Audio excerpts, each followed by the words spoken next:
Everybody. My name is Donna Gorton. Welcome to my show, Willows Bend. Tonight, we're going to be talking about the Anunnaki. We touched on some of it last week in last week's show on the Book of Enoch, but, more just kind of introduction, if you will, to the topic, I suppose one would say. So this is going to be a more in-depth journey into it. So if people who happen to be watching on YouTube or whatever, first of all, thank you. And I do follow the chat within my Facebook group. It's easier for my members that way than some people have trouble getting into YouTube, what have you. So if you see me looking off to the side during the show, I am monitoring my chat. So I'm going to wait for Katie to get it shared into my group and where I can open it up. That's always good too, right? And then say hi to everybody. And then there I am. And we can get this party started. Okay, so let's see. Say hi to everybody so they know I'm in there. Of course, I don't have my glasses on, but that's okay. There we go. All righty. So, hi. We'll wait for some of the people to pop in, and then I don't know where I'm like right now. I'm not seeing anybody in there, which is unusual because usually a couple of people are waiting. But I know myself, I've gotten the days of the week completely mixed up for the last 3 or 4 days. I don't know why, what it is, or I don't know why. I can't explain it, but I've been getting my days mixed up too. So perhaps that's the reason. But so what I'm going to do, my regular members, they always like me to do kind of like a group blessing / circle of protection before we get started, just to kind of, put it out there that, sorry, I'm just going to share this out here really quick. Nope, maybe not. Okay, don't let me. Hey, Nancy. So I'm going to do the circle of protection. We'll wait for everybody to come in. It'll still apply whether everyone's actively in there or not. So just kind of promotes healthy energy. Hey, Miss Sandy. I should put my glasses on too so I can read comments a little clearer. There we are. So light her up here. Hi, Lori. Welcome, guys. Here we go. So at this stage, I cast a circle of protection around anyone who is watching my show or listening anywhere around the world, whoever you might be. Thank you. But I also offer protection, blessings, and protection against any ill will, harm, or negativity, drama, etc. of any kind. And may that follow you out of the show into your own personal private lives and keep you safe and protected there as well. So I will it, so mote it be. There we go. That's done. Put that out of the way. And if you know, check it out. I got my big light back. How exciting is that? It takes the little things to make me happy. A friend of mine happened to be here, and I said, oh, by the way, if you wouldn't mind, could you please. And they were happy to do it. They didn't have to freaking climb up on a chair, which I could barely reach it, even standing on a chair and stretching as far as I could possibly reach. I still couldn't reach the little socket for it, but no problem. So we have good lighting back, and I don't have to drag a bunch of lamps around to try to make it well lit so I'm not all shadowy and stuff. So obviously a good thing. So hopefully everyone is well who is watching. You're very welcome, Sandy. I know we've been having a lot of heat wave stuff here in the United States. Finally, it broke, thankfully and blessedly. I got like so behind on everything because I just am not worth a lot of good in the heat. And I don't have air conditioning in my house. So yeah, I didn't go far from my fan. But thankfully it cooled back down. Probably won't stay for too long, but fall's starting to creep in out here. Every day I keep laying up with like neighbors' leaves and stuff blowing into my yard that are already changed and falling off the trees. It's like, it's the second week, well, third week of August now, but still a little early yet. But apparently nature has other plans. So anyways, so yeah, tonight we're going to be covering the Anunnaki. Who are they? What we know about them, and there is really still a mad ton not known. Hi Tad, how are you? There's still a mad ton of information that we haven't yet transcribed from the Sumerian texts and the cuneiform language. I think we've only really translated 1/3 of out of all the like approximately 1 million tablets that have gotten found. So who knows what the rest of them contain. Some of them, are simple as here's my shopping list for the week, or here's a receipt for what I bought. But the other stuff is much more in depth and in detail, alluding to what society was like at the time and the goings on and so forth. So fascinating stuff. So I find it exciting to see what remains to be deciphered. So anyways, let's get this thing started and see what we got. So who are the Anunnaki? So the Anunnaki are a group of deities that the ancient Sumerians, the Akkadians, and Assyrians, as well as the Babylonians, worshipped as gods or deities. Very similar pantheon to the setup of like the Greek pantheons, but different beings in there and different histories as well. But modern archaeology likes to kind of categorize it in that way. Yeah, absolutely, Sandy.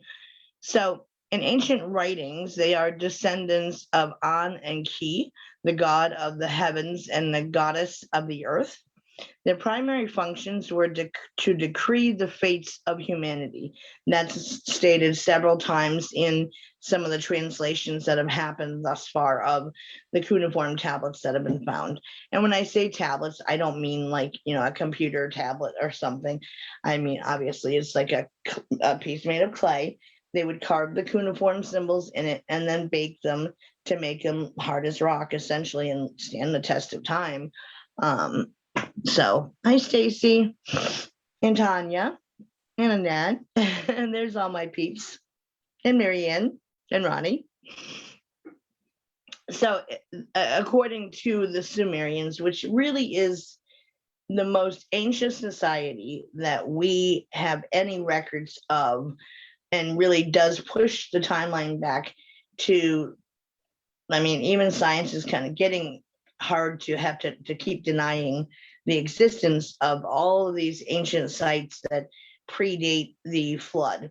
Now, the biblical flood that happened, like Noah's Ark flood, that's been backed up to have happened through the geological record, through rock formations, etc.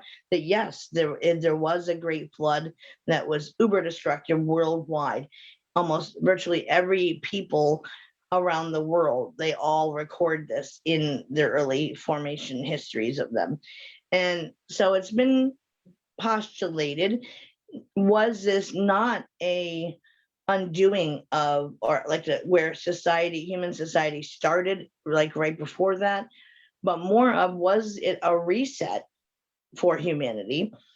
Because all of these ancient structures still exist and very little is known until we discovered the ancient remains of the city of Sumer.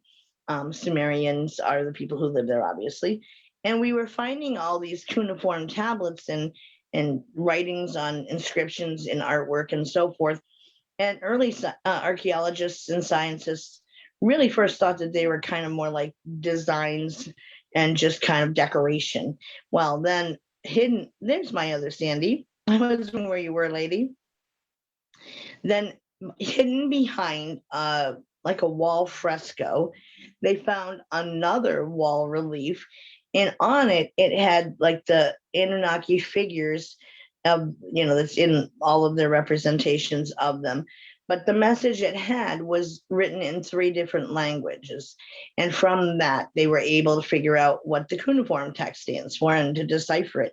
So that suddenly opened up all this information about the, ancient civilization that was only formally speculated on. So again, we talked a little bit about the Anunnaki in my last show, about the book of Enoch, where he does discuss some of that in there. but we didn't get into the nitty-gritty of it, so we're going to do that tonight. So anyways, the eldest of the Anunnaki was Enlil, who is the god of air, and archaeologists continued looking for any artifacts alluding to any cults that came about that had put these into the class of deities, and so far have not found anything supporting that this was just a passing by cult thing.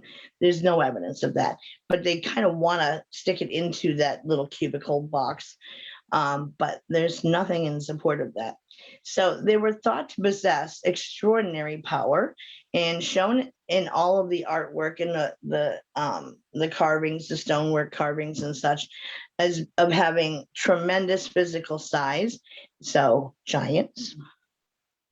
Now we've talked about that before, and mainstream archaeology and science likes to say that, oh no, there's no evidence of any remains ever found of giant-sized skeletons anywhere, and magically the remains seem to always disappear from museums and so forth. But there are still plenty of both photographic evidence that was taken in situ, meaning when they first were dug up and discovered, early photographs, I mean, it's early in the days of photography, I guess I should clarify, that were taken of them, but also the discovery of the remains were reported around the country, the globe, depending on the location they were found in, publishing in all the local newspapers of whatever was local to that area that this discovery was found.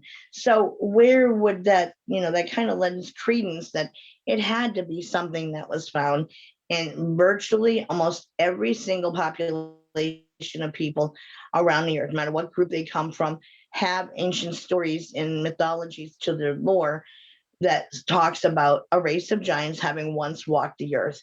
And archaeological record-wise, we also have found like fossilized giant-sized footprints that are human-shaped, that are in stone. I mean, I don't see how that could be something to be faked or what have you. Like, it had to be something, obviously.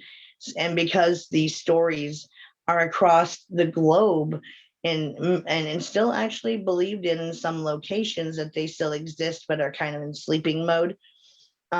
And their active lore is still, like in Ireland and Scotland, there is still very much active belief that giants exist, not existed, but exist, and that they are just kind of like in stasis, if you will, sleeping mode.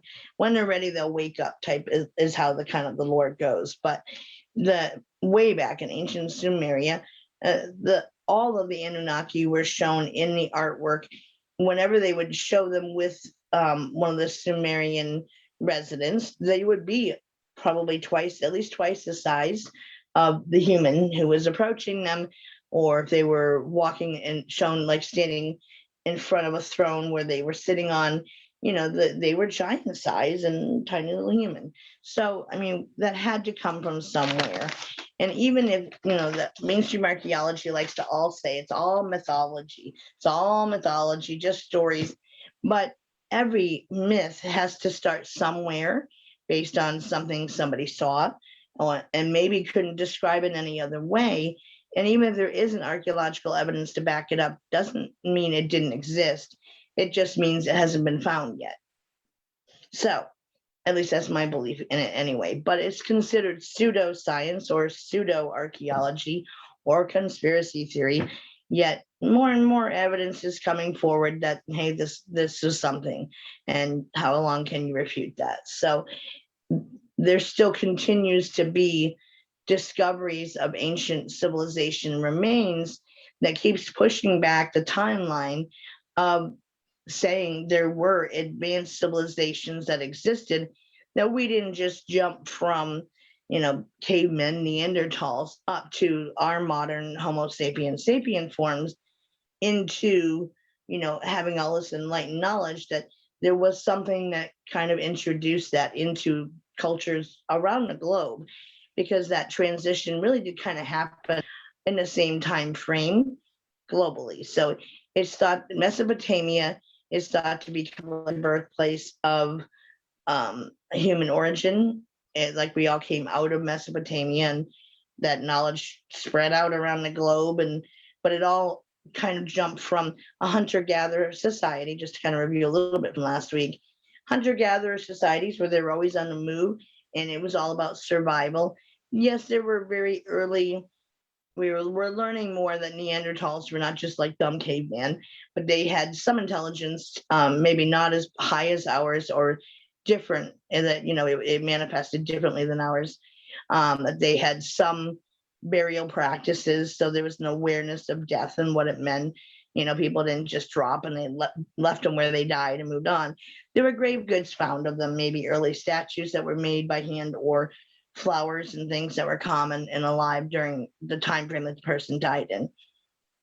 So that's been discovered with the Neanderthals.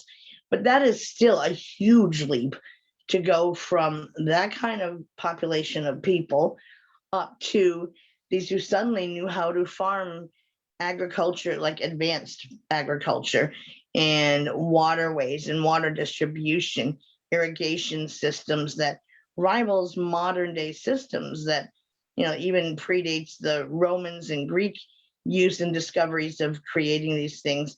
In the past were always attributed to, the Greeks were first. No, this stuff predates them by a good 1,000 years or more. So the timeline keeps getting pushed back. But Sumeria is the first place that really starts hinting at what life was like and what their belief systems were, and just how bloody brilliant they were in advanced science, advanced knowledge, advanced technology, astronomy, makeup, weapons, all this other things were suddenly introduced. So it's thought that they were introduced from somewhere. That didn't just, we didn't just happen upon it. And so much came from ancient Sumerian culture that we still use today. They were responsible for discovering the wheel. They created the method of how we count time, breaking things down into, 60 seconds in a minute and 60 minutes in an hour, and onward from there, of course. Excuse me. And they also had advanced mathematics. They had knowledge of planetary alignments. They didn't have, at least that we know of, telescopes or any satellites up there and being sent on research missions and such. How else did they know this? They couldn't see it from Earth to tell what planet was which one and aligned around what. And they accurately stated in, like, through their artwork, they showed that, these things orbited around the sun. There was more of like a flat Earth theory that kind of ruled the day back then. But beyond that, like all the planetary alignments and stuff, they had that stuff nailed. How did we go from Neanderthals to possessing that kind of knowledge? There's got to be something to it. So those of a different mindset that are seen as conspiracy theorists or pseudoscience, there is a thought that, is it possible that some other civilization of people off planet brought that information here and taught it to the existing population of people? So we didn't want to that. So the Pantheon, which is a group of deities, is usually mentioned as being 7 Anunnaki, but some reference as many as 50 of them, and some have a population of them as being in the underworld and some from the heavens. Now, they called heaven the entire sky, the Sumerians did. So it wasn't like the biblical sense of heaven. It's what they referenced as the sky, the celestial bodies and everything they could see, etc. So there was a little differentiation there.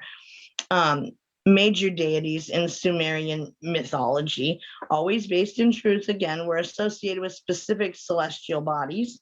So we had Inanna, and she's, these are beings that were mentioned in many, many ancient texts as being that they were the Anunnaki or part of the Anunnaki. So Inanna is associated with Venus. Nana was associated with the moon. Utu was the sun. Enki was associated with the southern part of the sky. An was identifying with all the stars of the equatorial sky. So all the stars that would be visible if you live near the equator, then you would see those stars. That might be different view than what we might have in the northern hemisphere, etc. Then Enlil was associated with the northern sky systems. And in Babylonian texts, which the Babylonian society was a little bit newer than the Sumerian, it was thought to maybe spring from them, but there wasn't a massive time difference between when they cropped up as, in order to be considered to have be an ancient civilization or even a civilization. You got to have a certain population of people, usually around 50,000, and to be able to have the means to support them, you've got to have these massive stonework structures that demonstrate artwork and a knowledge base of stoneworking in order to have all these ancient buildings and so forth. So those things qualify something as a civilization. So in the Babylonian texts, they describe there being 600 Anunnaki of the underworld and only 300 of heaven. So what does pseudo-archaeology and conspiracy theory says? Now, most of my Willows benders are quite familiar with these types of theories because we talk about them a lot. So author, researcher, and explorer who has written a number of books going into every aspect of it. He is very, very well versed in archaeology. He's an explorer. He's elderly now. He's in, I believe, his early 80s now, or just turned around maybe 81. But the life he's led has been amazing. So he actually started out in seminary school and went on to, when he started kind of questioning this stuff. So he's from Switzerland originally, and he wasn't discouraged. He was encouraged to go to their libraries that they had in the monastery texts and so forth, research this stuff, learn more about it, see what you think. So rather than putting the blinders on him, they allowed him to go explore and formulate his own opinion, essentially, or put him in touch with others who were of the same mindset, which was bloody brilliant. His family were fairly well off, and they were in the hotel business, running, big name hotels out in Switzerland. And he did it for a while, but then this stuff, he kind of caught the bug for it to explore it, and then it kind of caught fire from there.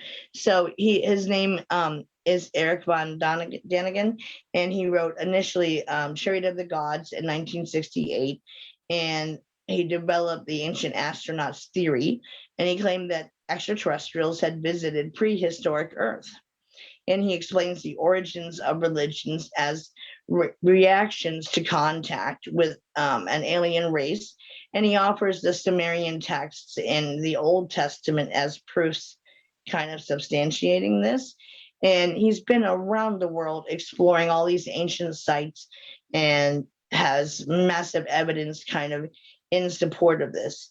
Yeah, he gets going, Sandy. I think he's funny when he gets going, and he mispronounces the English enunciation of a word. I mean, considering it's his second language, he speaks it quite well, but there is kind of that Swiss accent to him that sounds almost more German in nature, but he'll pronounce it, how he perceives it to be, but a very, very intelligent man.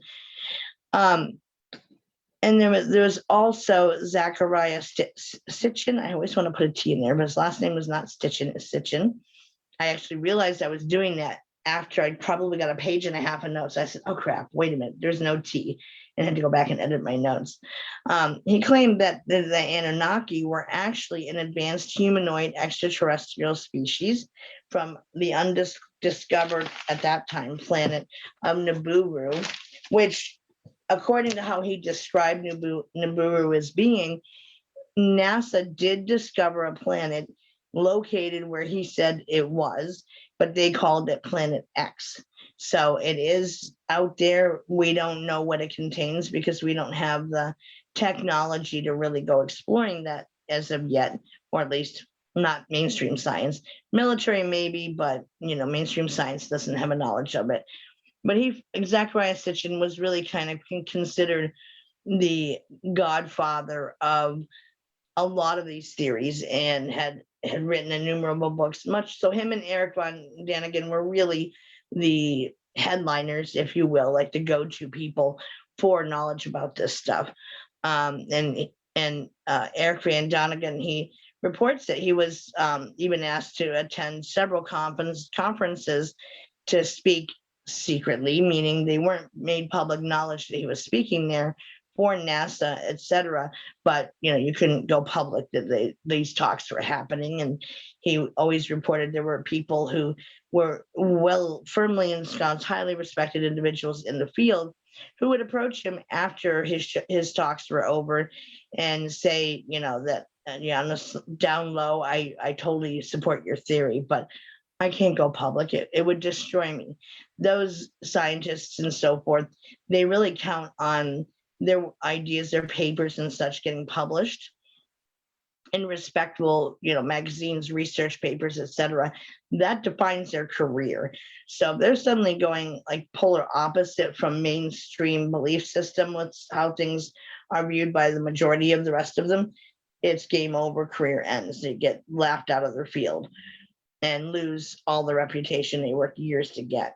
But he does talk about that there was one gentleman who highly respected in his field who came to him and said, he kind of was like, yeah, I don't know about the book of Enoch and in the Bible and how that does reference extraterrestrial interaction or something in there. And just Eric Van Daniken's theories on that stuff. He was like, yeah, I don't know. He just said, go look, read the book of Enoch yourself and then come back and we'll talk. And the guy did. And he actually completely broke the mold and went on to write his own book about that stuff that was huge for someone to take that risk with their career in the field. Hey, Brenda and Audra. Is there any possibility that they are related to Yeti or Bigfoot? They are other interdimensional beings, Lori. So the Anunnaki were thought to be seen as being gods and having all this advanced knowledge that passed down to the Sumerian civilization, and then it spread from there. So they were portrayed in all of their artwork in Sumeria as having they're human. They say humanoid because based on how they were shown being clothed, as well as their facial features, they always had massively long, huge beards that you couldn't see their whole face, of course, hidden behind a big beard, but enough to say, yes, they resembled humans, except, much larger in stature. So totally different beings, but still, did they come from elsewhere? Yes. So, according to Sitchin, the Anunnaki hybridized their species in Homo erectus via in vitro fertilization in order to create humans as a slave species of miners to mine for gold. This was kind of corroborated in that there were ancient sites discovered that were ancient mines that predated any known other more modern day mining operation sites, and that yes, they contain gold. And the speculation was that it was needed for maintaining their inner atmosphere of their planet, of whichever that was, that they needed that gold. And it's even been said how, do you ever notice or question why humans, even today, we prize gold as this, super important metal, precious metal, and it's seen as, wedding bands are typically made from it, jewelry and so forth, and gold is just a precious thing. And question of, is that part of our ancient memory that's left over from that time frame? I mean, is it possible? I say maybe. I don't know. I don't have any evidence saying it can't be, but it does make you kind of question and wonder. And through DNA evidence, even in the idea of Darwinism and evolution and only the strongest survive, etc. And, they always have that image of the line of beings that we allegedly just came from, including, sorry, I saw a piece of rock on my, nope, it's not a rock, it's a pin on my floor. That they have that lineup of great apes and, and then slowly rising up onto 2 feet and evolving into modern day humans. However, there has really not been any archaeological evidence backing up what was the transition species between, like the Neanderthal beings and Homo erectus, where they started walking upright, to modern day humans. And there are humans that still carry the DNA of Neanderthals when tested. Yeah, it's there. However, more don't have it than they do. Yeah, I wear silver too, Sandy. Hi, Aaron. I gave up wearing gold back in my, I think, very early 20s, just didn't care for it. But, for many people, it's like the end all be all metal, and very specific jewelry and so forth is seen like it should be made from gold. So there's all these evidence of these really ancient mining operations sites here on Earth that predate everything else that's ever been found, but they were very definite mining operations. So that kind of says, okay, so where did this come from then? And is that possible that something like that was created? And in discovering, and yet they teach that we evolved from apes. Yes. Oh, thank you. But the color, thank you. They speculate that like there was a discord, according to some of the ancient Sumerian texts, that there was some discord in their mythologies between the two brothers, Enlil and I always forget the other brother's name, Enki, sorry. And that Enlil really wanted to keep the race of subservient beings at, their disposal, and then to have, I think that's all they should be, and then shouldn't be given any upgrades to kind of more make them more intelligent or what have you. And his brother, whilst he did what his brother wanted him to, he worked with his sciences and such, and was kind of thought to be behind the hybridization programs and the genetic side of things, that he kind of off to the side, had his own line of research that he did with his sister and another Anunnaki for helpers, to recognizing the potential of this race of beings they created or thought to have created. Now, this is just the theory that goes along with the text, that they saw the potential there to upgrade them. Why can't they have intelligence? Why can't they have knowledge of the stars and things that we know? So he started his own genetic experiments to upgrade humans into what we are today. His brother was not happy, of course, and that led to a lot of different issues. I never believed the ape theory. Many don't, Marianne. And just, again, they haven't found that missing piece that jumps it up from Neanderthal beings up to us. And, there are very obvious differences. So the thought is, did that difference come from a hybridization, a alteration of DNA, introducing a different kind of DNA? And even with our DNA and the similarities between,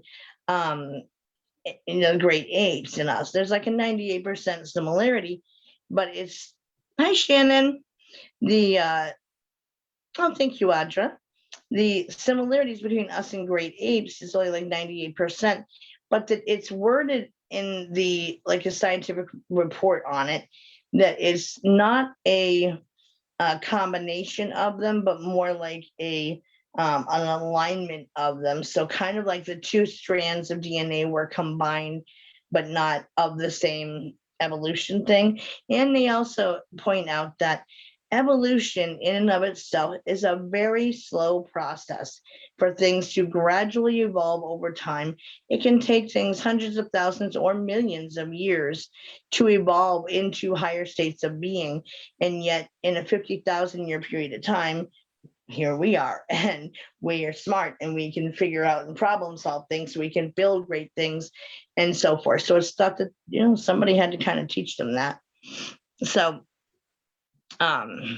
Sitchin claimed that the Anunnaki were forced to temporarily leave Earth's surface and orbit the planet when the Antarctic glaciers melted, which, if the Arctic glaciers also melted, it would raise the water levels of the oceans a couple hundred meters, which would translate into several hundred feet, above the current levels of things. And that's where they find so many ancient civilization remains under the ocean surfaces, because water levels had risen, natural catastrophes happened, tsunamis, etc., that buried these ancient structures that underwater archaeology is now a thing of, where they are discovering these, that yes, some still try to pass it off of being natural formation structures, but there's lots that can't be. And I saw a really interesting documentary, as an aside, once, that I think it was National Geographic perhaps produced it, but they were showing like they just had discovered a way to film a location and to see what a underwater structure would be if you pull back the ocean and like raise it to the surface, so to speak, take out the water factor. What would it look like, so they could get a clearer view?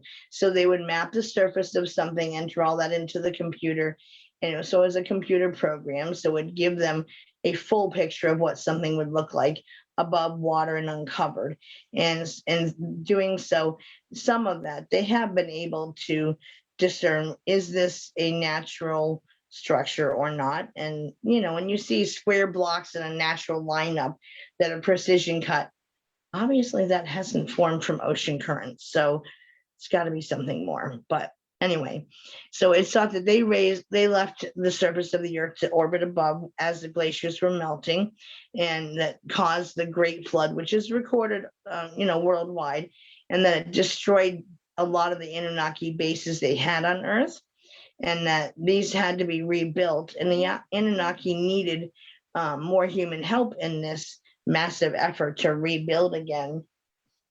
Some ancient astronaut theorists say, did the Anunnaki or an alien race create an event that happened to cause the Great Flood, to kind of wipe out evidence of past failures with genetics manipulation?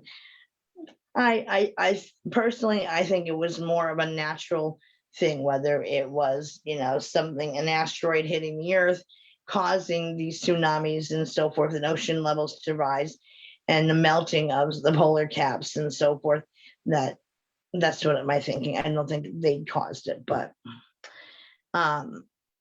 there is mythology regarding nuclear bomb stuff, thermonuclear bomb stuff, between the Atlanteans and the Sumerians, but that's a separate narrative from the Anunnaki. So, and with those thermonuclear theory stuff, that's what they say is responsible for all the deserts around the globe, where like nothing still grows in it, or very little things, and it's really not usable land. It's all sand and hot and whatever, and it's just destroyed. So it's thought that that might have caused the deserts of the world. So, I jumped off my topic here. Also, they had to rebuild more human help in this massive effort, and in offering that, they taught humankind advanced agriculture. Now, we talked last week about a gentleman, an author, researcher, and pastor by the name of Paul Willows, who he said, to kind of this in perspective, was a gentleman from my area of Australia during the late 19th century, early 20th century, using all up-to-date known archaeological or agricultural information to blend two different plant species to create Federation wheat. That it took him 20 years of trying to create one species of crops that could be grown and reproduced. That the Anunnakis, it's thought that they brought everything from corn, wheat, potatoes, tomatoes, olives, figs, all these sustainable crops that could feed the people, that they gave that to them. Because again, that's pretty advanced knowledge on how to build the irrigation systems and so forth, when to plant, how to tend them, etc., what the plants need to reach, the fruits or vegetable stage, and when to harvest them, etc. Cavemen wouldn't have just automatically woke up knowing that. And it wasn't a huge time frame where it doesn't seem reasonable that would have been a natural evolution of people to gain that knowledge just on their own and happen upon it. So that made sense to me. So Sitchin also went on to say, quote, the Anunnaki built the pyramids and all other monumental structures from, read my writing, Donna, from around the ancient world that ancient astronaut theorists consider impossible to build without higher advanced technologies, end quote. Makes sense to me, yeah. So he expanded on this theory later in his later works that included The Stairway to Heaven in 1980 and The Wars of the Gods and Men in 1985. He also wrote In the End of Days, Armageddon, as well as The Prophecy of the Return in 2007. And Sitchin predicted that they'd return to Earth possibly as soon as 2012, which aligns with, when the Mayan calendar stuff happened and the panic regarding that, the world ending. Well, no, it wasn't about the world ending. It was about the world shifting and changing. And so a lot more sightings of UFO craft started happening, and then personal stories of abduction. All these things really did start to escalate after 2012. So maybe they did come back then, because in all ancient narratives of advanced civilizations who talk about these gods coming from the sky and advancing their civilization, which all the main population of people globally have this in their narrative, that there are these sky beings who came down from the heavens and gave them this knowledge. So where would that come from? And again, to me, all mythology has to start somewhere as a kernel of truth and then be built on based on their belief systems at the time, what knowledge they do have. And in these civilizations, religious texts were the main way that they spent any of their free time, was studying religious texts, practicing their religious beliefs. And so where would they not put beings like that coming from the sky in that context of religion, of being angels, etc.? Even crafts have been described, even amongst the biblical texts in places that sound eerily like UFOs that are shown having tripods, legs on them, or antenna coming off of them, the shapes of them and stuff. There's hints of that in the Bible texts as well. So again, people would have had to see this stuff, even if they didn't know a way to explain it. It had to have been viewed and then copied, and hence it's showing up in ancient artwork, in stonework, in the creation of their deities who they worshipped and incorporated into their belief practices, into all the texts and any remaining records from these ancient, older, newer but still ancient civilizations like the Mayans, etc. So I would have had to see this stuff, and many of them didn't have contact to share this information, yet many describe, like if you compare the importance of the dragon in Chinese mythology to the Mayans always having like Quetzalcoatl with the dragon, like the feathered head of the serpent, and or a face of a human coming out of its mouth of Quetzalcoatl, and that looks remarkably like a dragon. And many describe, the fire and stuff, the heat came off of them as they descended.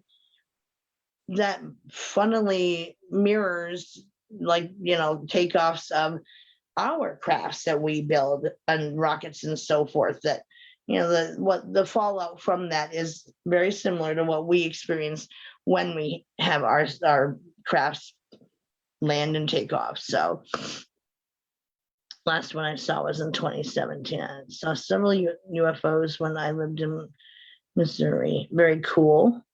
Recently, one ship coming in from meteor shower of war.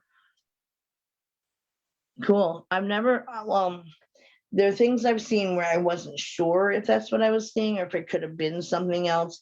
And I didn't have like binoculars or a camera or anything else to zoom in on it. So I wasn't sure what I saw, but it wasn't normal night sky stuff. I will say that. So, popular reptilian theorist David Icke, I'm kind of curious as to who decided it was myth. Well, it's how it gets viewed by modern archaeologists and scientists say it's their mythology. The story of Gilgamesh is a very famous mythology, but what if this wasn't a myth and it really happened and they documented it? And so then what? And again, any mythology, it has to be based on stuff that people were seeing in their life too, in order to document it and stuff. So it's right above the treetops. Wow. So a lot of it's modern science, basically. So popular reptilian theorist David Icke thinks that reptilians are the Anunnaki and did already return. So Mesopotamia in modern day, which is now modern day Iraq, is known as the Cradle of Humanity, because again, that's where most life and all these really ancient civilizations come from, whether it's the Sumerian, the Göbekli Tepe sites that we did a show on in the past too, that they've only uncovered like maybe 1/3 of that, and it was intentionally covered up with, based on what was filling and covering the site. It had to be hand filled, in that it was mixed soil and dirt and sand and rocks and stuff that weren't just like settled dirt landing on it. It had to be hand filled, so to speak, with intentionally filled. There we go. And so what were they protecting it from? Was there a foreknowledge of things like the Great Flood coming, and that they knew about it? And so they were trying to protect what they built.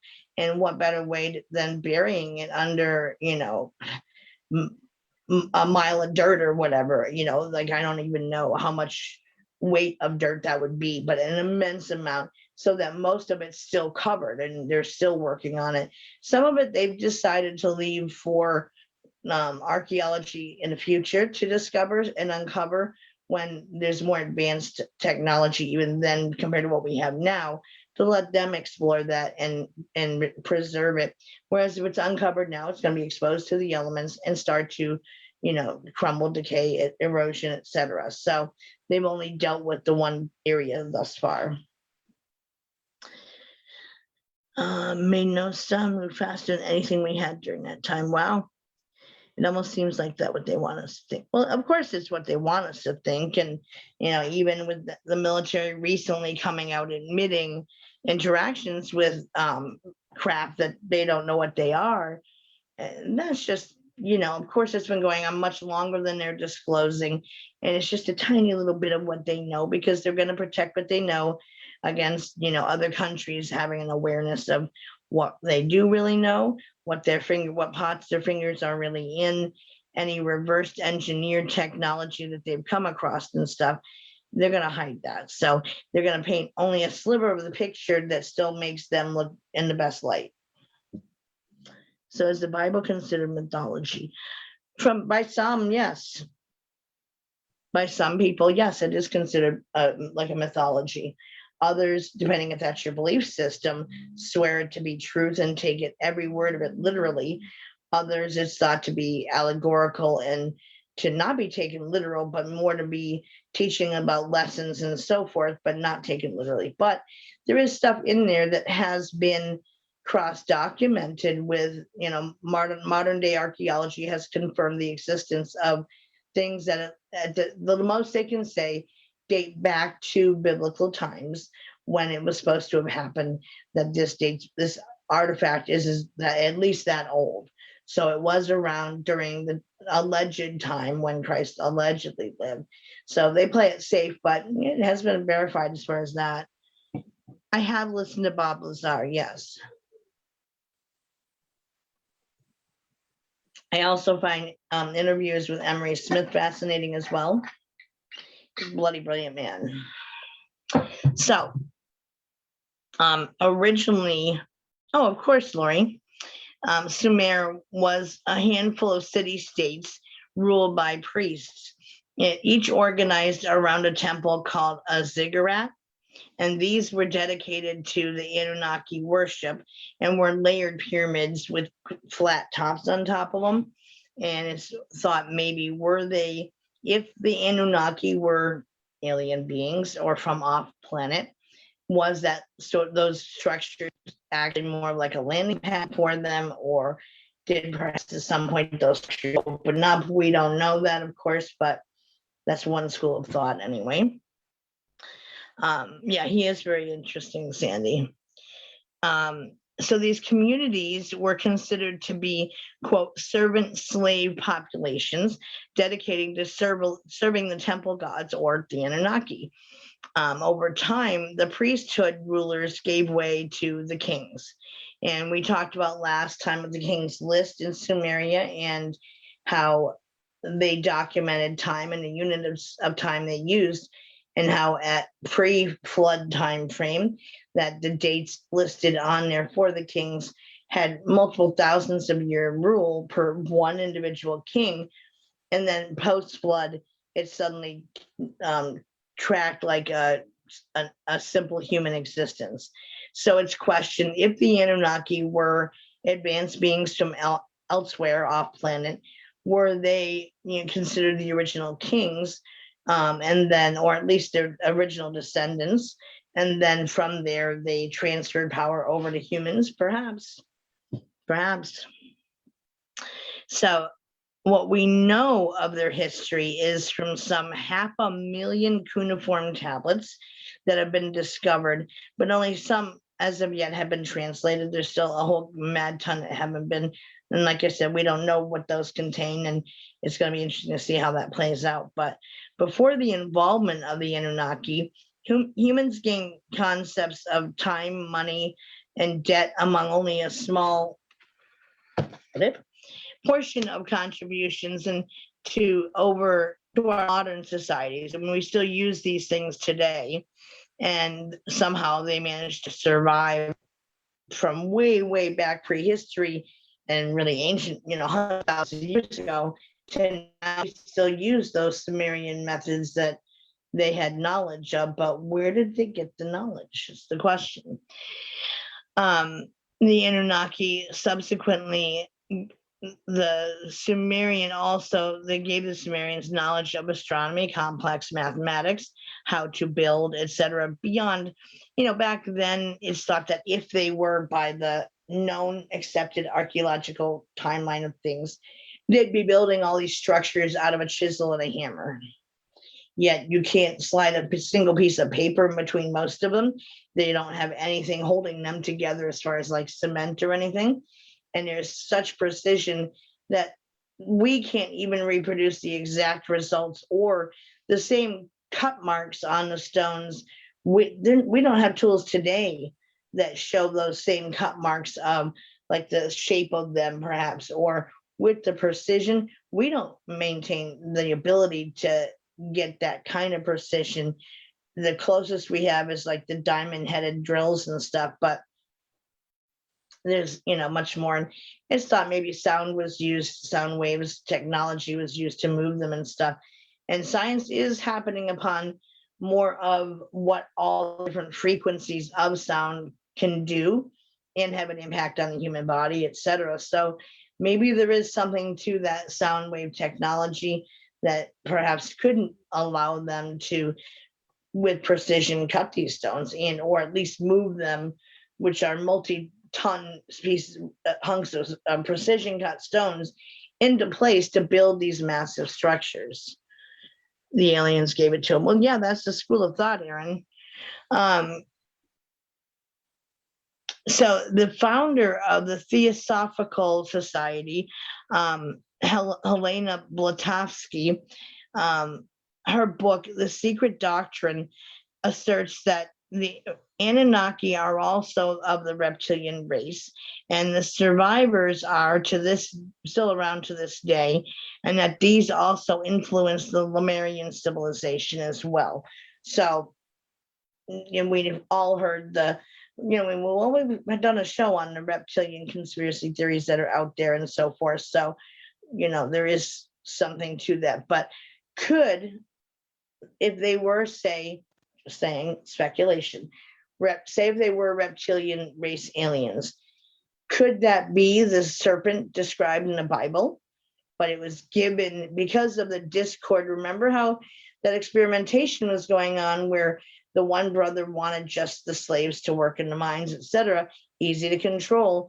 The other brother was like, hey, let's give them advanced knowledge. Was really the original origin of the Garden of Eden story? Kind of makes sense as a possibility to me. And that if they were of a reptilian type race or related to them in any way, could that have been the origins of the serpent and how, Christianity views the serpent as, the evil being and the one that led to the downfall of humans getting kicked out of Eden, etc. I'll touch more on that in a minute, but it does give rise to type of speculation. So the Annunaki Intervention. So according to the document, quote, the Annunaki Intervention from the Fifth Kinds streaming company, they have like a, like almost like a cable streaming company that you can subscribe to. We jumped ahead in human evolution with the introduction of agriculture. And you heard me question what led to that huge leap forward in our knowledge base and our abilities and so forth above, ancient Neanderthals, and how could it really have come from the apes? And if we did descend from apes, why are there still apes walking the earth today? Why wouldn't they have also evolved into us if that was the case?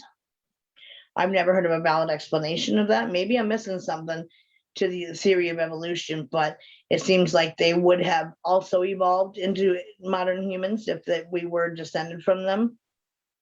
Just saying.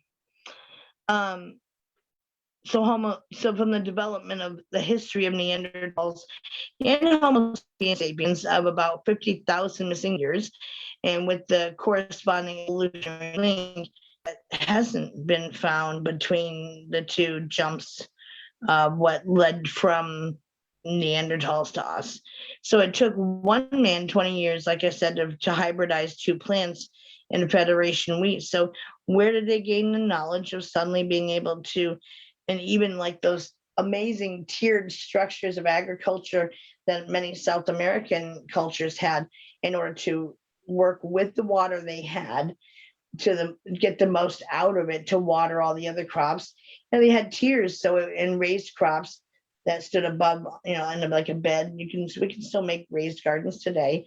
And so it would kind of end up running down the hill and hence watering everything below it as it fell on mountains, etc., making the most of it. And also irrigation channels that would carry it elsewhere within their civilization structures, providing a form of running water available to everybody, drinking water, bathing water, whatever.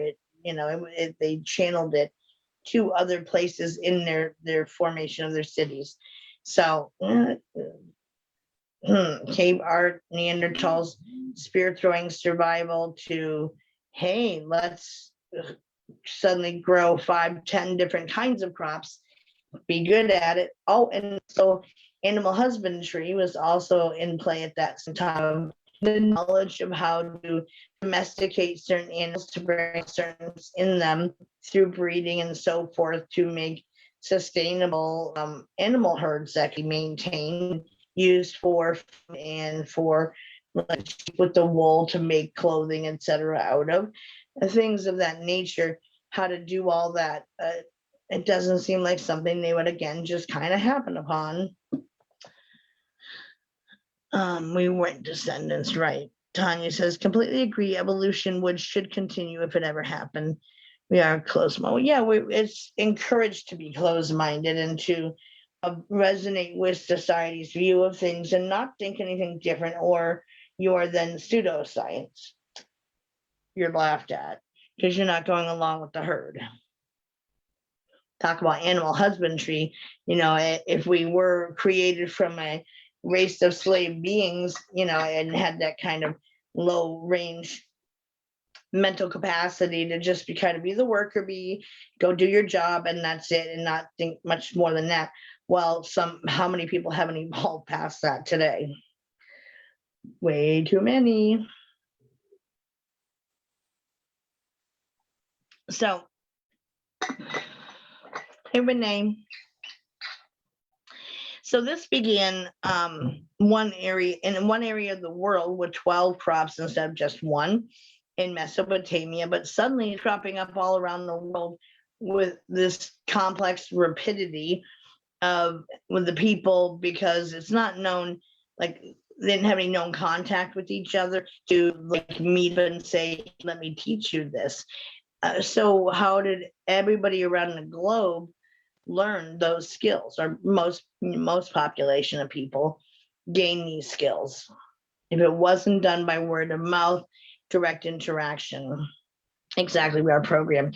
And that is part of the school of thought, Marianne, is that the human mind through genetics is programmed to not be able to, like, almost like we got dumbed down in the if there was like a servant race of beings, that we got dumbed down to not exceed that. But then following that, we're reprogrammed to be more expansive, to reside in higher states of consciousness, and the fifth dimensional consciousness, as they call it today. So something had to interfere to interact to cause this. All indigenous people have similar origin stories across the globe of beings who came from the sky / heavens, who they interacted with them and gave them their knowledge, and or like the people of the Christian and Jewish faith saw them as fallen angels, and that that they caught an eye for human women and went on to breed with them. But would they again have to have some similarities in their genetics to allow for the breeding to happen and produce offspring, which I thought the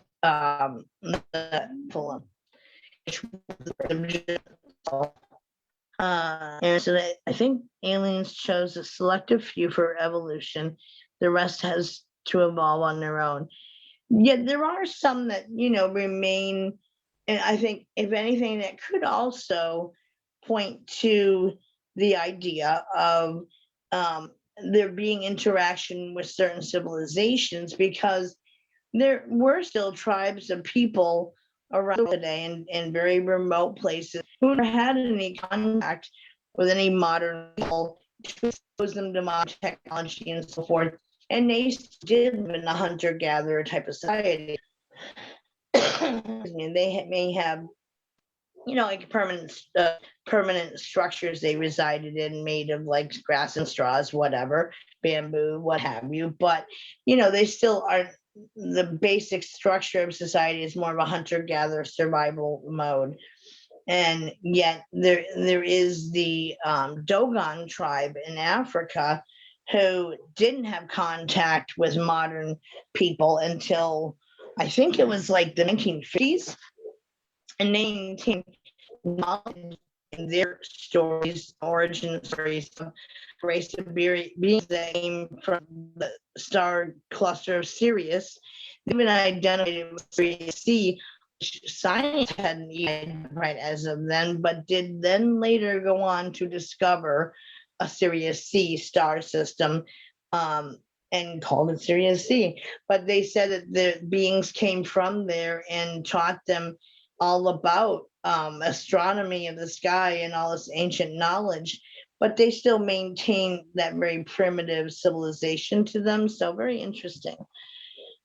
We only believe what we're told. There's DNA can take to help us. Yep.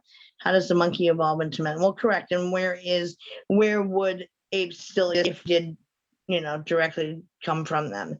No mating necessary. Well, yeah, it was, I said earlier at the beginning of the show, through in vitro fertilization, but there still would have had to have been, a similarity to the DNA to allow for viable offspring to occur. And if they were, what is the monkeying of DNA and or mating with human women that produce offspring from these higher beings? That's hybridization, people. Like, that's what it really is. We can say the long way of saying it of, well, they, did DNA experiments to upgrade us, etc. But it's hybridization. You're funny, Mary. So Many think that, it's theorized that this leap forward came after the last mini ice age, which was the Dryad period. And many think of it or question it as if there's movement into agriculture as a possible from, like, was this a planetary reset? And after the natural world had some global destructive events like the flood, and then that humanity got reset into the higher beings we are today. Isn't that why we have Bigfoots from those experiments? No, they're different, like interdimensional beings, Aaron. They're not the same as like the Anunnaki. So all in all, over a very, I'm sorry, I skipped one, sorry. Lost where I was. And so then the upgrade from being farmers to creative massive cities capable of sustaining 50,000 plus people, both built above ground. And then you have, that's not even talking about the underground civilizations that were made through natural cave systems that could also hold and sustain 50,000 people or plus, or 20 to 30,000. That's still a massive city size amount. And so where did the knowledge come from to build those? Or even to find those natural cave systems that extend for miles underground? They are existence, those types of caves do naturally occur from, say, like volcanic eruptions with the lava tubes and so forth. And that there were natural caverns under the surface of the earth. So not only did we build great cities above, but also below. So so they also developed the intricate artwork, the system of writing and recording their history, invention of the wheel, innate knowledge of everything, ranging from in-depth and accurate astronomy, higher mathematics, art, literature, etc. And all in a very short timeline in terms of the outdated evolutionary theory. And that's what I look at it as, the evolutionary theory using the tools available to science in Darwin's time was a viable possible theory for the time it was constructed in, but it has been thus shown to be outdated.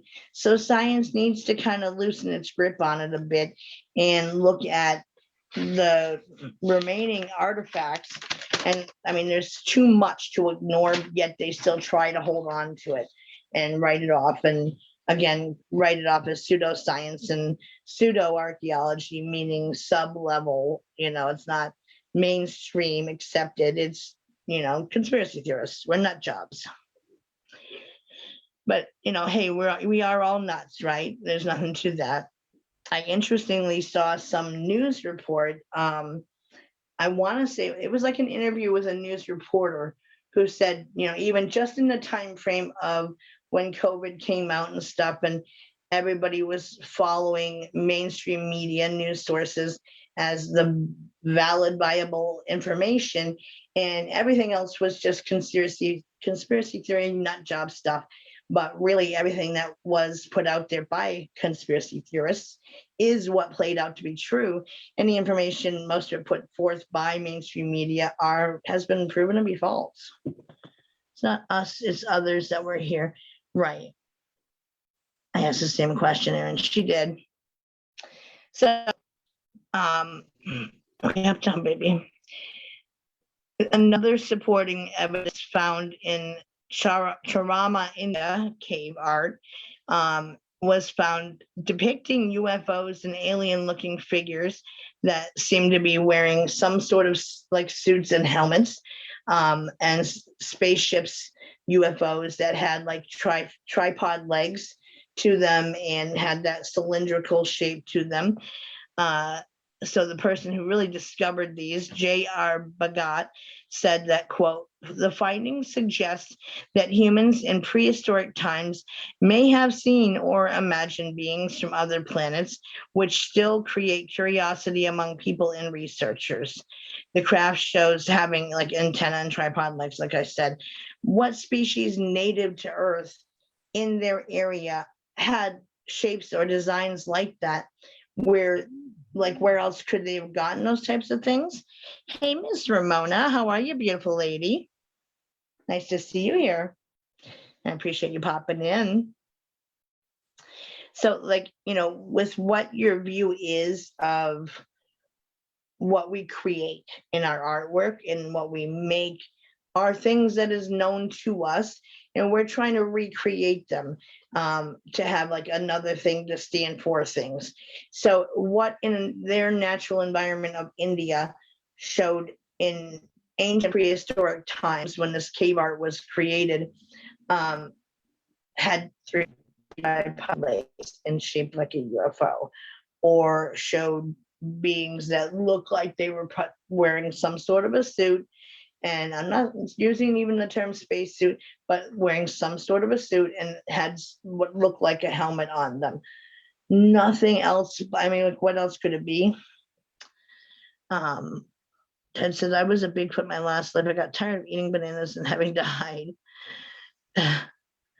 Very awesome to see you too, Miss Ramona. Hope everything is well in your world.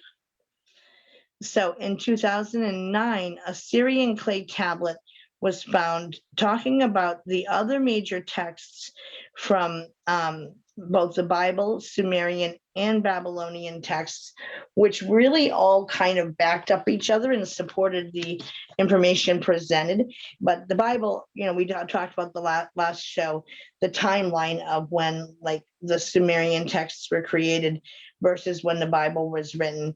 And there were, 1,000 years in between some of them, or centuries, and well after our time count started of year zero onward. Oh my goodness, excuse me, I'm so sorry. And so yet we, like in the Epic of Gilgamesh, for example, again, it's written off as being a mythology, and yet a lot of it is reflected in the earlier, the biblical, early versions of biblical texts.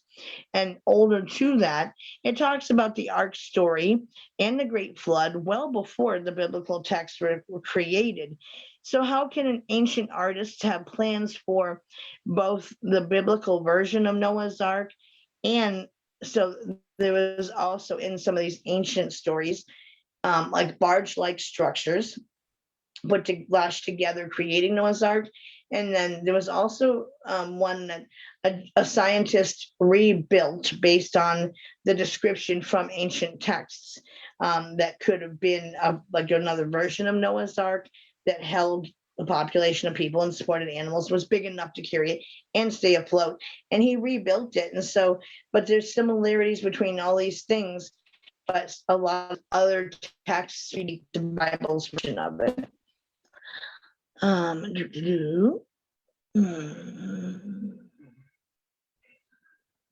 Hey, beautiful Faith, how are you, sis? So even in cave art, was it art for art's sake, or using art before writing to maintain a record of their working memory of their history, like to, document it? And you've seen from past shows that I've done all of the artwork dating back beyond the Renaissance period, showing UFO craft in the background of these paintings and drawings. If they weren't seeing it, where would they have gotten the idea to put it in their artwork? Where would the ideas behind it and the similarities between the shapes of them and so forth be replicated from different time periods, from different places around the world during these different periods through human history? But they all have the similar shapes to them. If they weren't seeing it to it and trying to find some way to categorize it or explain it, where would it end up in their paintings? Just random? And oh, it's a coincidence? I don't believe in coincidences. So it's something to consider anyway. And so were the Anunnaki originally responsible for advancing humans from cavemen to advanced farmers to being able to build advanced civilizations that gave us pretty much all that we have based aside structures? I wonder if Dolores Cannon heard of the Anunnakis in her research. I don't know. Whilst I've heard a ton about Dolores Cannon, I've never actually had time to explore her work, but I'm familiar with kind of how it, people have said that what I teach is similar to what she presented. Sticking with my alien theory. Well, that is kind of what we're talking about here, Aaron. No, and I don't believe in coincidences. So some of these texts go back up to 200,000 years ago, which modern science says we weren't around then.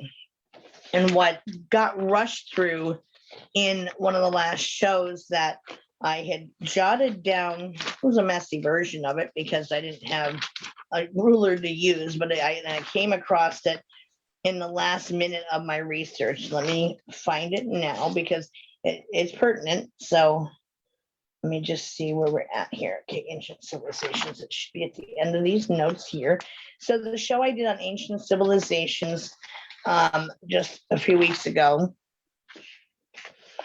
there was a gentleman who kind of, in exploring and learning all this stuff, he tried to kind of put it all that he knew to formulate into something he could wrap his head around. So he created a 200,000 year timeline of events as they happened. Like I said, I really, like, everyone was kind of rushing out of the show when it came to an end because it was a little bit longer of a show. So we didn't really delve into this timeline that much. I tried to hurry and present it, but I don't think many of you really heard half of what was said.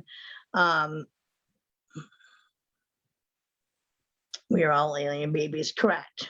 Yeah, a lot of what you do teach reminds me of what Morris Cannon shares. Well, that's cool.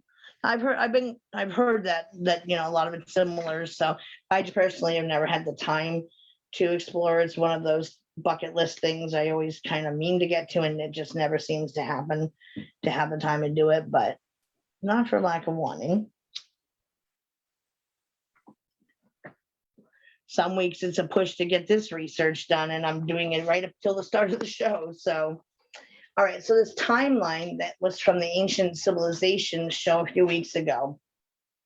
So again, this guy tried to put it in order as what he was coming across all this information and knowledge into a comprehensive timeline that made sense to him. So going back 200,000 years, he had the city of Eridu began, but he likened it to being Eden. Who was here before us a lot? No one really knows. Well, no, there's not a comprehensive record detailing 100% of this stuff, but at the same time, the Sumerian text really gives us the clearest picture we have to date on ancient civilizations that were advanced. The rest of it, a lot of it, we really just have the remnants of their buildings, maybe a little bit of their artwork, and in many of them, the people just disappeared. It wasn't known who they came from or where they went at the decline of the civilization. They just kind of disappeared from history.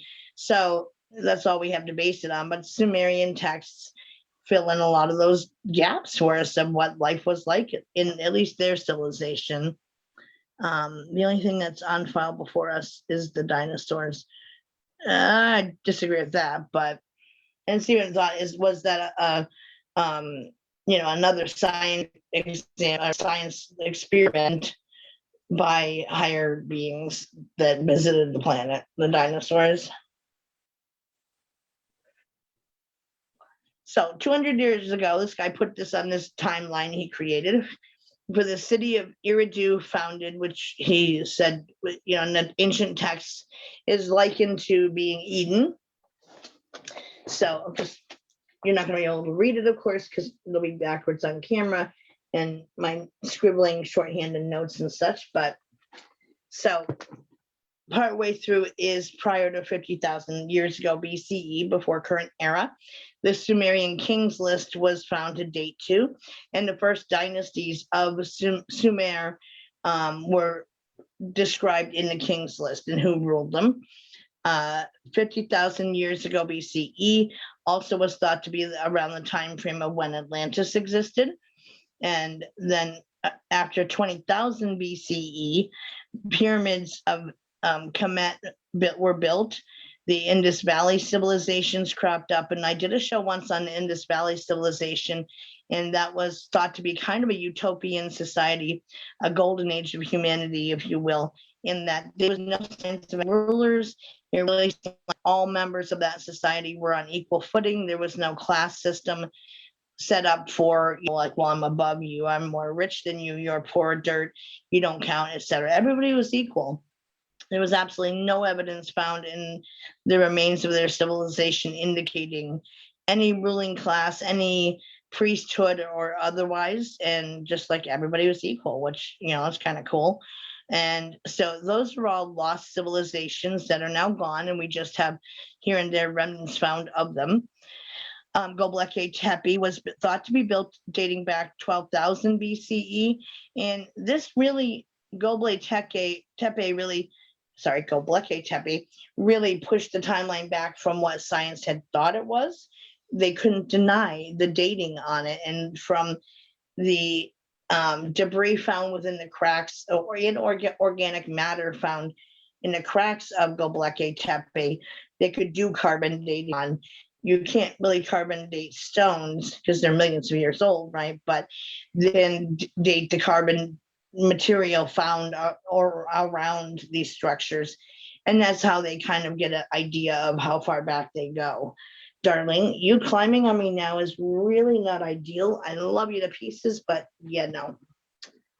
I'm just saying some could have been wiped out years before us. Maybe they were advanced and got wiped out. Correct. So Göbekli Tepe pushed the known timeline back to the 12,000 year BCE period, but according to the Sumerian King's List text, it's pushed back to 200,000 BCE. So around the 10,000 BCE mark is where the pre-Inca and Olmec and Aztec societies cropped up. After probably around 9,000 BCE was when Kish was founded, which was the second age of Sumer and like their new world, if you will, post-flood days. Yeah, that's little girl Ted. And Gilgamesh, there's records of major climate changes happening around 10,000 BCE.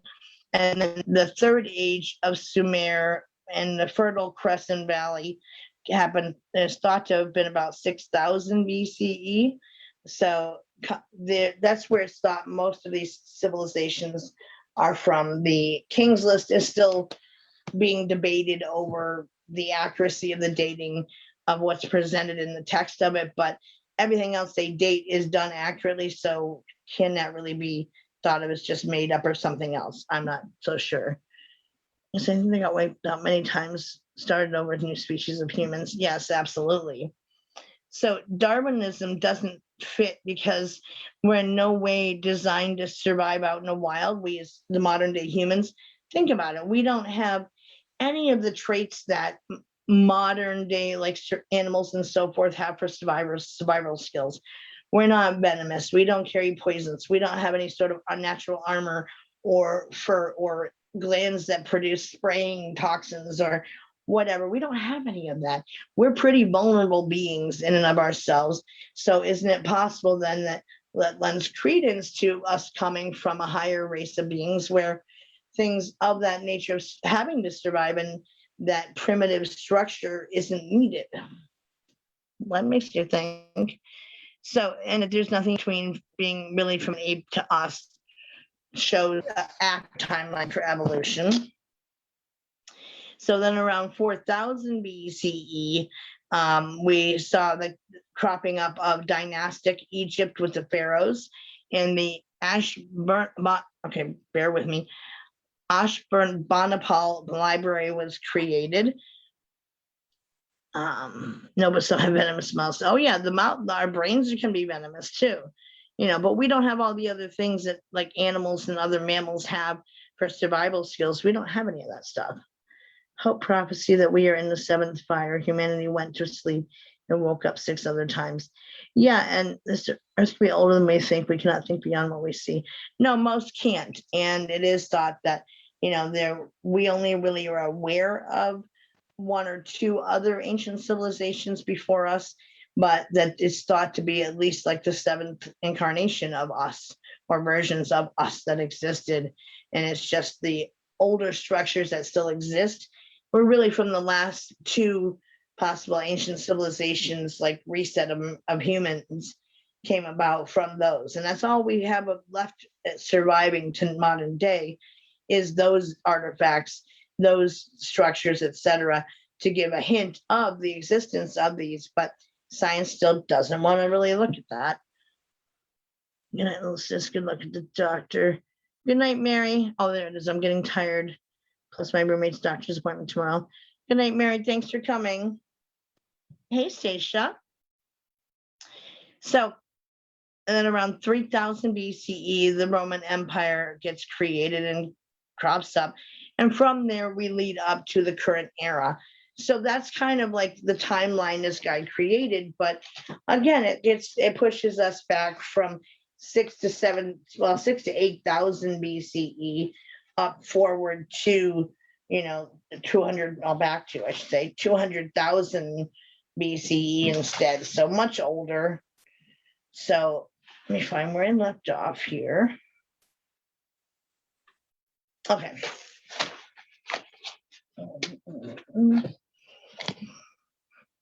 So conspiracy theorists do give power to the King's List, which does have extremely long count of years of reign of, like multiple thousands of years. But again, like the rest of the King's List is measured in like what we count as years. They had a different unit of measurement for the really ancient ones that were, I can't remember what the translation of it was. From like they called it one thing, but it stood for a certain number of years, and that was the unit of measurement they used for the really ancient ones. It doesn't seem like, because nowhere else in the King's List is it presented like this was the reign of a ruling family as much, or like multiple descendants of one king, as much as this is the name of the one king and he ruled for such and such a time frame. This is the name of the next king. Just individual king is how it's presented. So it seems like they would maintain continuity through the whole record keeping system of it. Excited to catch the beginning. Love this topic. Thank you, Stacia. Science doesn't want to tell the truth. The Earth is not flat. This Earth has stories to tell. Of course it does. So the version of the Anunnaki that is repeated across many other sacred texts from the Hebrew Bible's use of the word Elohim, which translate into the powerful ones, plural, not the powerful one, alluding to one God, the monotheistic view of things, of the creator of all living things. They reference the Elohim being the powerful ones, that they're the ones who came down from the heavens and delivered all this technology and insight and knowledge of higher mathematics and astronomy, all this stuff, that was the Elohim. Now, was that the name, another name for the Anunnaki? And some have disputed that, but that is the literal translation. The true translation of the Hebrew word Elohim is the powerful ones, not the powerful one. So it's a plural word.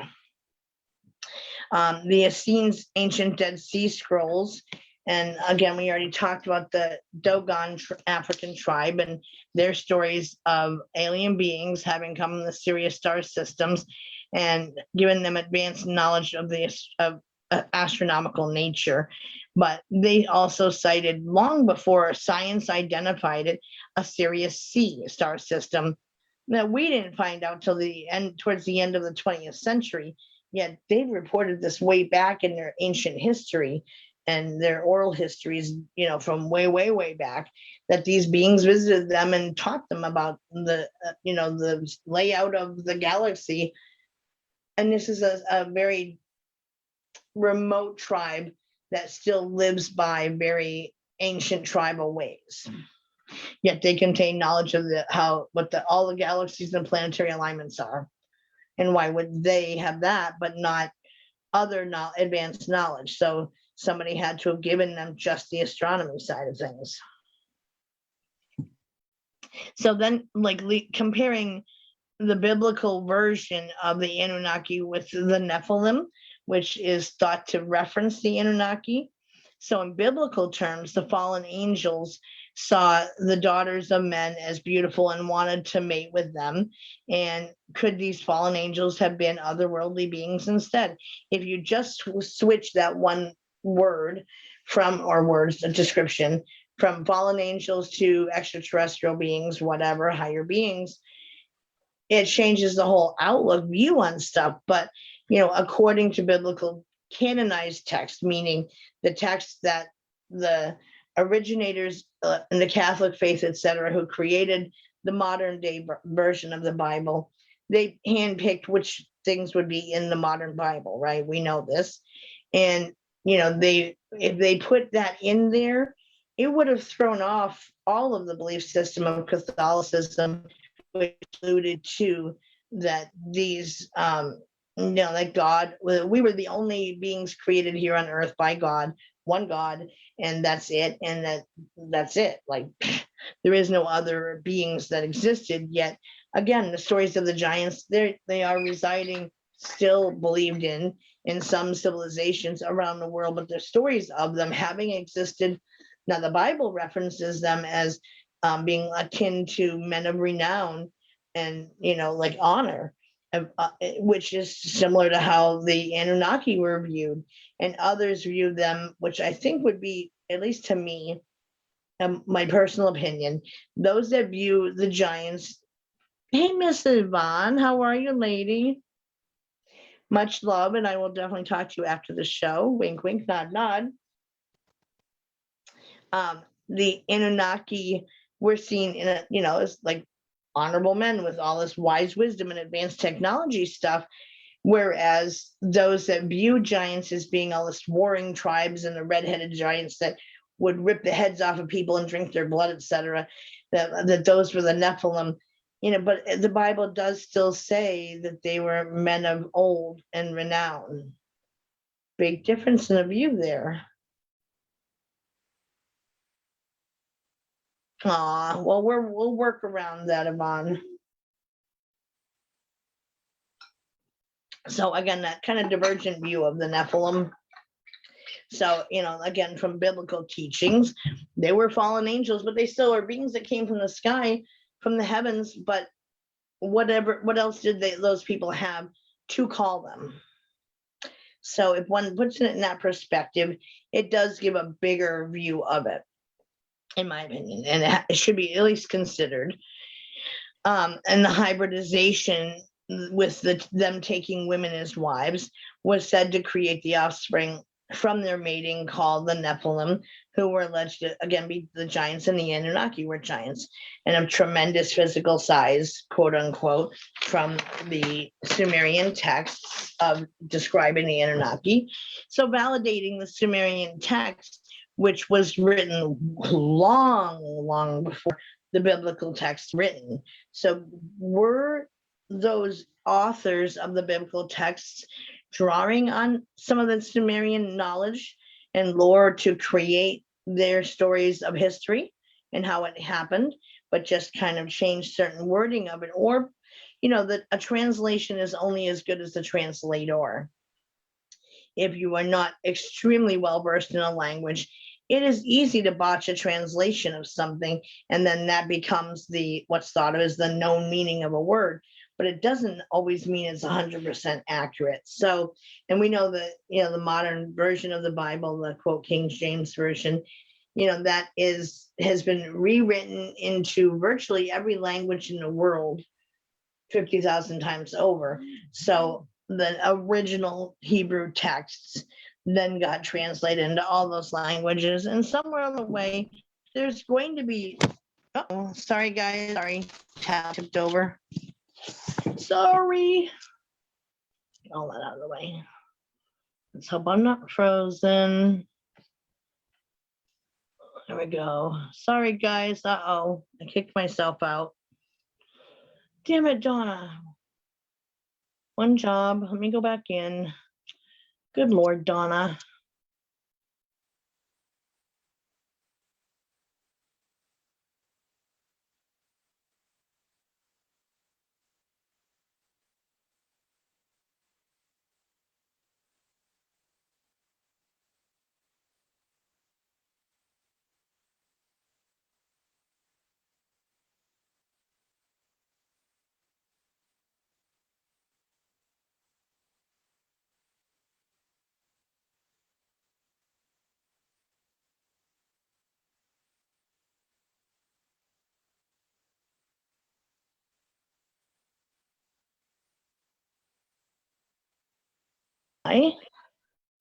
All right, I think we're back in business now.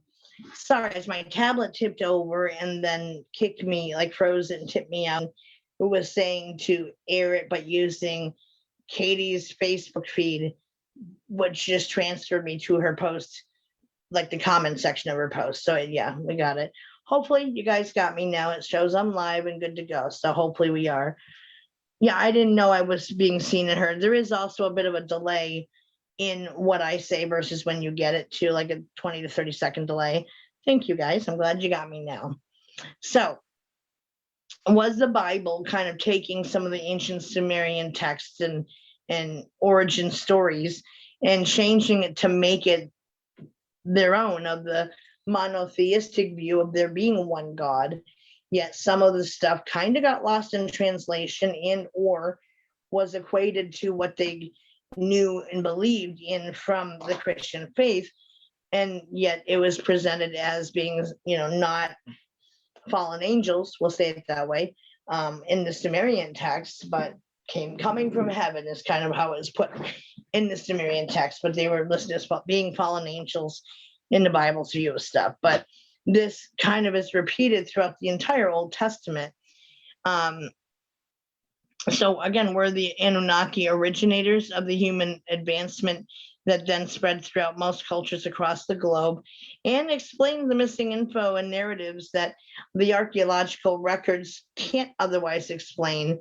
One also won't admit that it's in its place the development of, like, to our own development and how we got here now. Like, how do we get to here now?